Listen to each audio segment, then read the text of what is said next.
Halo guys, assalamualaikum, selamat datang di NN Top 11 Channel. Tidak terasa kita sudah memasuki awal musim, dan hari ini tepatnya kita berada di hari pertama musim ini. Jadi jadwal pertandingan hari ini tidak begitu padat, soalnya hanya ada pertandingan cup saja guys. Dan alhamdulillah musim lalu tim saya bermain cukup bagus hingga bisa meraih triple winner. Setelah berhasil meraih trofi Liga Champions, Liga, dan Piala Super musim lalu, itu berarti tim yang kita kelola sekarang naik level dari level 1 menjadi level 2 dan seterusnya. Bagi yang musim lalu timnya berada di posisi 8 besar klasemen.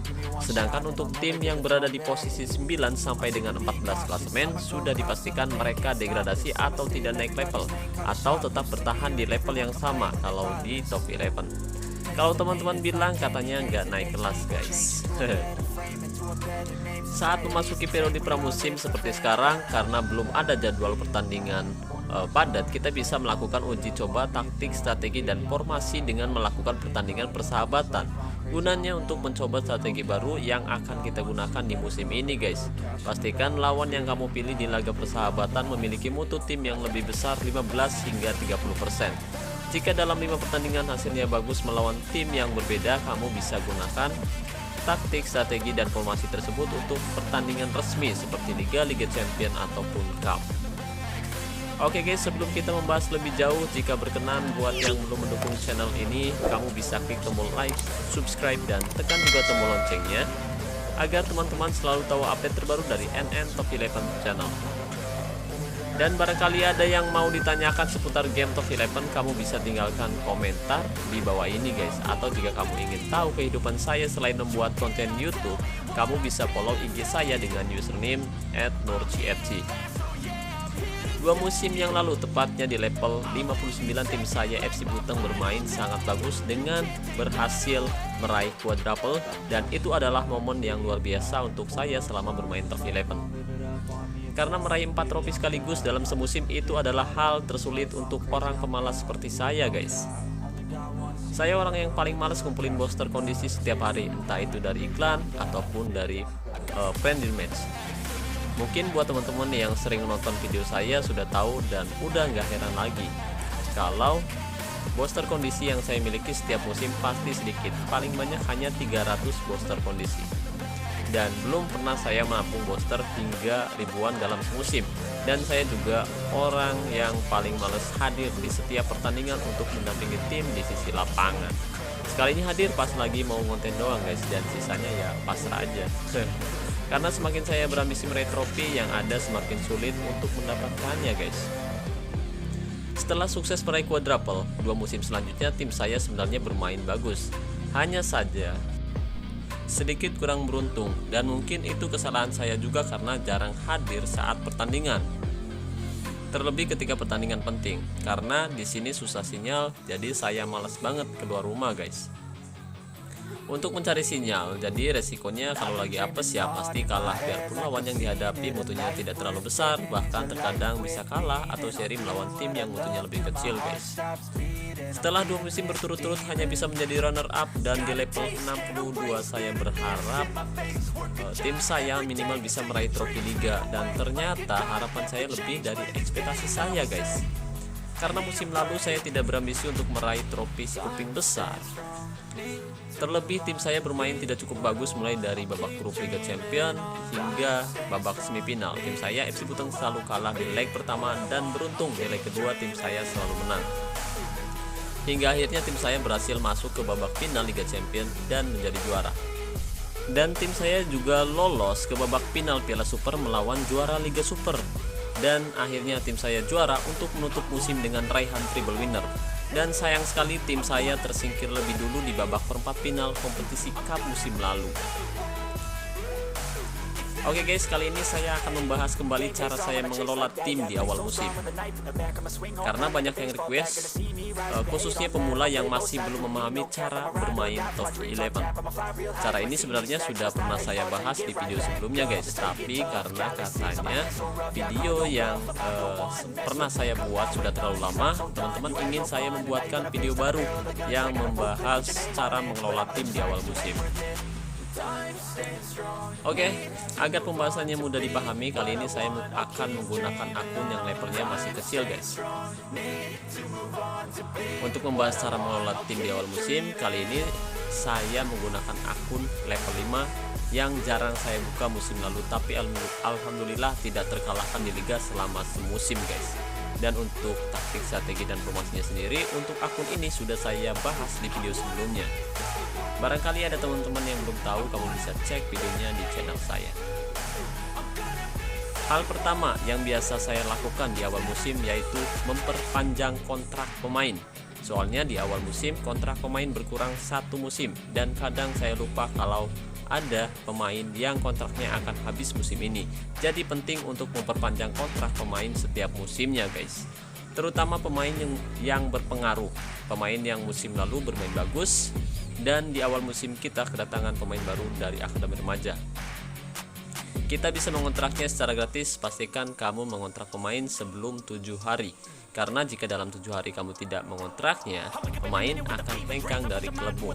Karena akhir musim lalu saya belum menjual pemain di akun ini, jadi daftar pemain yang ada sudah terlalu banyak guys. Jadi saya harus menjual beberapa pemain terlebih dahulu agar ada tempat untuk pemain muda ini. Biasanya saya akan menjual pemain yang sudah tua dan kontraknya sudah mau habis atau akan pensiun di awal musim depan. Ini adalah salah satu contoh pemain yang akan saya jual di awal musim ini.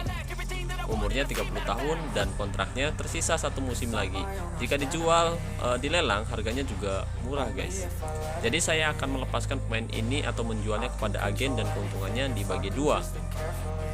Setidaknya pemain itu bisa laku dengan cepat tanpa harus menunggu lama jika kita menjualnya di lelang guys.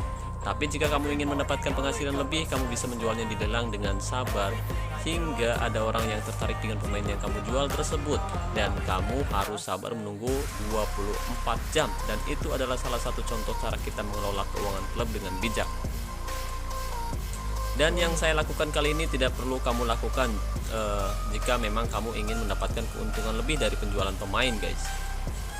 Setelah kita menjual beberapa pemain cadangan, sekarang kita bisa tanda tangani kontrak pemain muda. Pemain ini nantinya bisa kita tempatkan di susunan pemain inti ataupun pemain cadangan. Dan salah satu pemain yang awalnya kamu cari musim lalu di akademi remaja bisa kamu latih secara individu. Dan salah satu pemain yang kita rekrut dari akademi adalah pemain yang bisa sangat berpengaruh di setiap pertandingan jika kamu melatih atribut kuncinya dengan tepat. Setelah kita menandatangani kontrak pemain muda U18 dari akademi remaja, sekarang kita bisa memperpanjang kontrak pemain inti, terutama pemain yang berperan penting di susunan strategi kamu guys. Dan ketika saya masih di level 10 ke bawah, saya hanya akan memperpanjang kontrak pemain yang kontraknya tersisa semusim lagi. Gunanya agar kita bisa menghemat keuangan klub dan terhindar dari krisis keuangan yang biasanya terjadi di level-level awal ketika kita baru bermain top 11. Jadi penting untuk mengatur keuangan klub dengan bijak agar klub yang kita kelola tidak bangkrut guys. Karena mendapatkan uang di level awal memang cukup sulit. Jadi sebisa mungkin kita harus bijak. Dan kita juga bisa mempertahankan pemain lama yang mutunya rendah agar pemain kita cukup banyak. Gunanya agar kita mendapatkan poin pengalaman latihan yang besar setiap melatih pemain secara tim.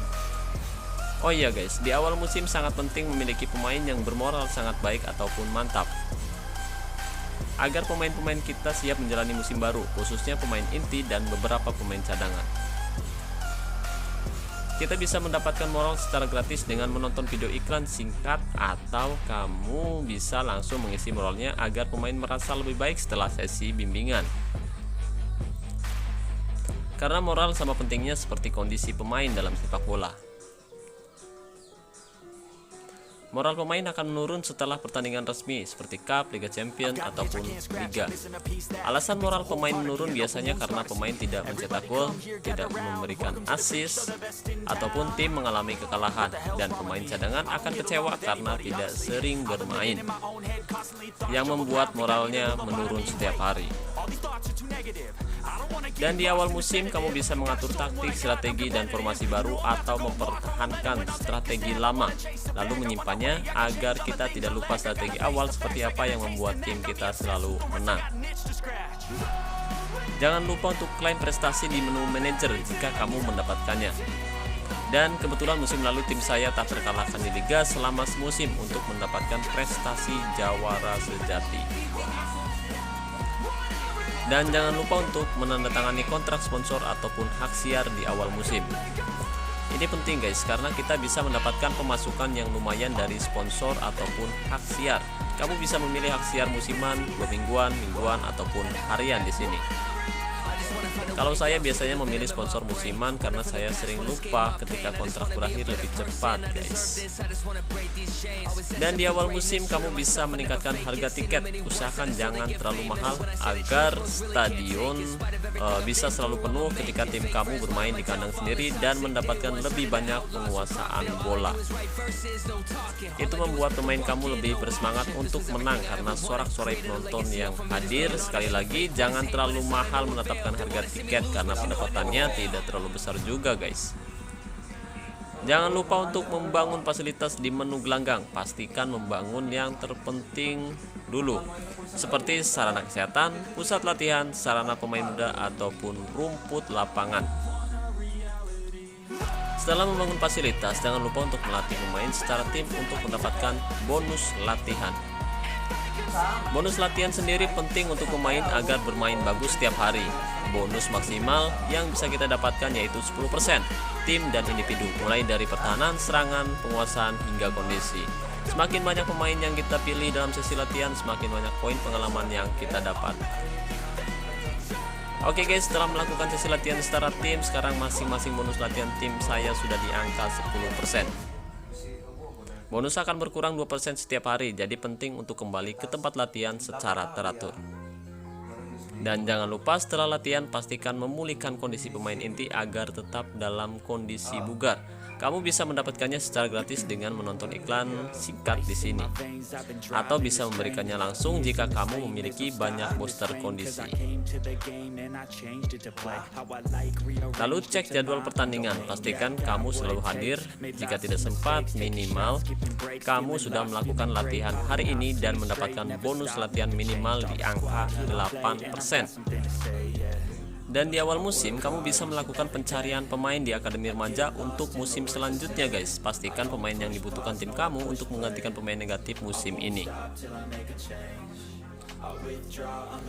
Contoh, saya akan mencari pengganti untuk pemain di posisi DL yang sudah tua. Sekarang kita masuk ke menu akademi remaja, lalu klik di sini. Cari pemain yang kamu butuhkan. Contoh seperti yang tadi saya bahas, yaitu DL. Dan besok, tepatnya di hari ketiga, kandidat pemain yang kamu cari hadir di sini dan kamu bisa merekrut pemain yang saat ini kamu cari, yaitu DL dengan harga termahal. Jangan ambil yang free, dan sisanya kamu bisa rekrut sesuai kebutuhan kamu. Pastikan pemain dengan posisi berbeda. Jangan lupa klaim hadiah Raja Gol jika pemain kamu musim lalu menjadi top skor di liga guys. 30% atribut penyelesaian akan menggantikan 20% atribut penyelesaian yang menurun di awal musim ini. Dan yang terakhir, jika kamu sempat, kamu bisa mulai mengumpulkan booster kondisi dari iklan. Sehari kamu bisa mengumpulkan hingga 25 booster kondisi. Jika dikali dalam 28 hari, semusim bisa mendapatkan hingga 700 booster kondisi untuk melatih pemain secara individu. Dan ini sangat penting agar tim kamu diisi oleh salah satu pemain yang bagus dan berpengaruh untuk setiap pertandingan penting. Dan pastikan pemain yang pertama kamu latih adalah penyerang. Cukup satu musim satu pemain itu sudah bagus. Dan untuk tips melatih pemain secara individu kamu bisa cek di channel saya. Oke guys, mungkin cukup seperti itu yang bisa saya bahas kali ini. Mudah-mudahan pembahasan kali ini bermanfaat. Terima kasih banyak buat teman-teman yang sudah menonton video ini sampai selesai. Saya ucapkan wassalamualaikum warahmatullahi wabarakatuh. Salam olahraga, salam Top 11 Indonesia.